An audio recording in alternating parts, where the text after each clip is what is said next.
অবিলম্বে বাতিল করতে হবে। ত্রিপুরার লোকসভা আসন একটি বৃদ্ধি করে সেই আসনটিকে তফসিলি জাতি সম্প্রদায়ভুক্ত করতে হবে।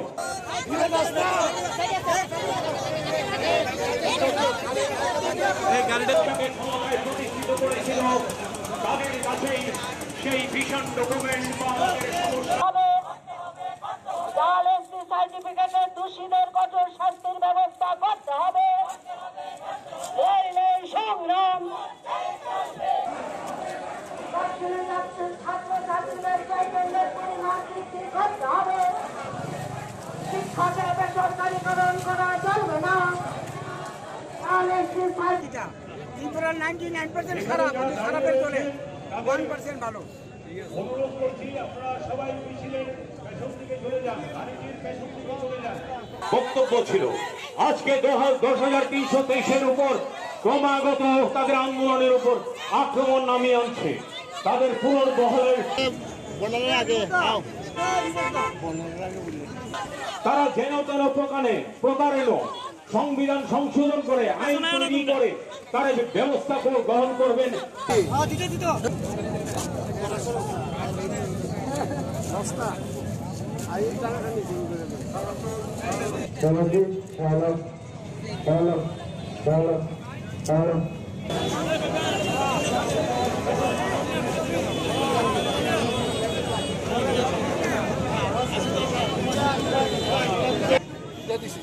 যোগিতা কো দিয়া তুমি বললে বিশুদা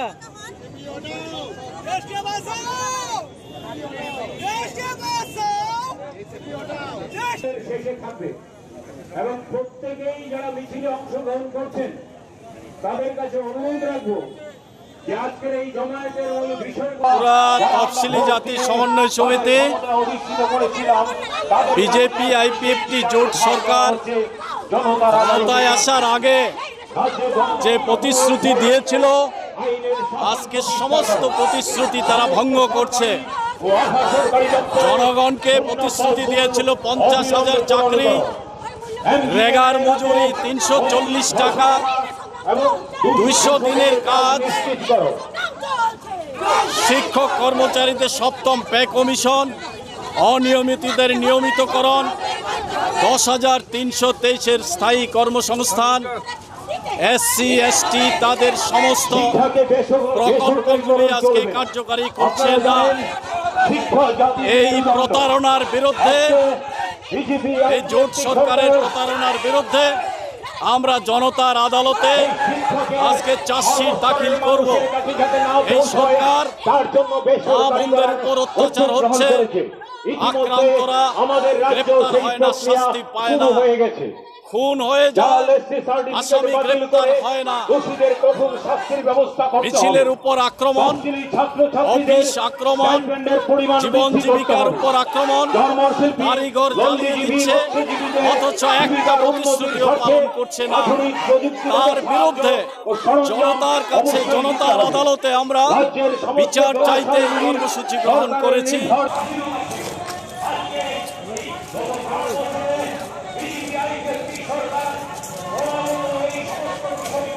ভাষণ দিব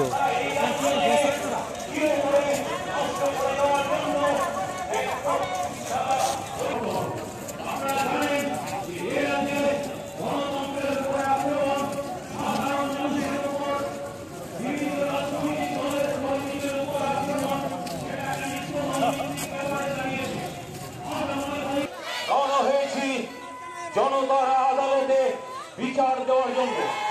আপনারা জানেন এই রাজ্যে বিজেপি সরকার এই রাজ্যের সমস্ত অংশের মানুষের জন্য যে ভিশন ডকুমেন্ট এবং তাদের গাল ভরা যে প্রতিশ্রুতি, সেই প্রতিশ্রুতি পূরণের কোন রকম সম্ভাবনা এখনো পর্যন্ত